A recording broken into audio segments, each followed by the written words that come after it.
La guerre entre chaînes de télévision et telco est relancée, avec un écran noir pour les chaînes de TF1 sur Canal+. Une annonce qui arrive à quelques jours des cruciales auditions de TF1 et M6 devant l'autorité de la concurrence pour leur mariage.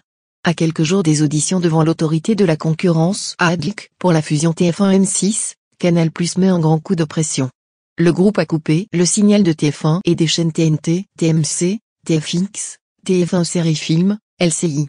En cause, les conditions de renouvellement des contrats de distribution des chaînes par Canal+, qui en plus d'être un éditeur de chaînes, est un distributeur de bouquets comme les opérateurs télécoms. Selon le communiqué de Canal, TF1 a manifesté sa volonté de revoir profondément ses exigences commerciales à compter du 31 août 2022.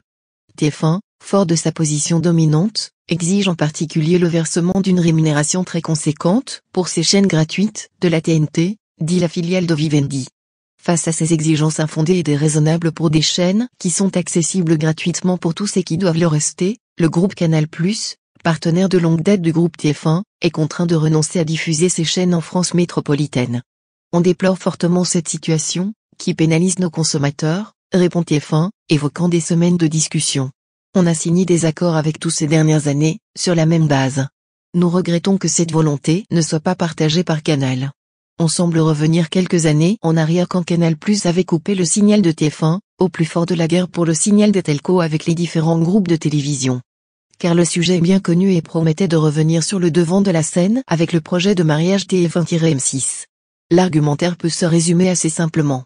Les chaînes estiment que puisque les opérateurs télécoms diffusent leurs programmes et font payer leurs consommateurs pour cela, offrent triple play etc., ils doivent payer.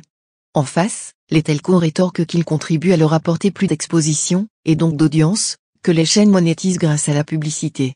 Et arguant que les chaînes sont définies comme gratuites. Ils utilisent aujourd'hui le contexte de projet de fusion TF1-M6 pour revenir à la charge. En 2018, la filiale de Vivendi avait déjà coupé un temps le signal de TF1. Ce qui avait généré une baisse des audiences et une polémique. Le ministre de la Culture notamment avait dû intervenir. Au final à l'époque, TF1 avait réussi à signer des contrats globaux avec les différents opérateurs et distributeurs, incluant les chaînes en clair et les services associés, replay etc., parvenant à engranger autour de 50-60 millions. Les opérateurs avaient certes perdu la bataille mais la discussion restait équilibrée, on avait un pouvoir de négociation, se souvient l'un d'eux.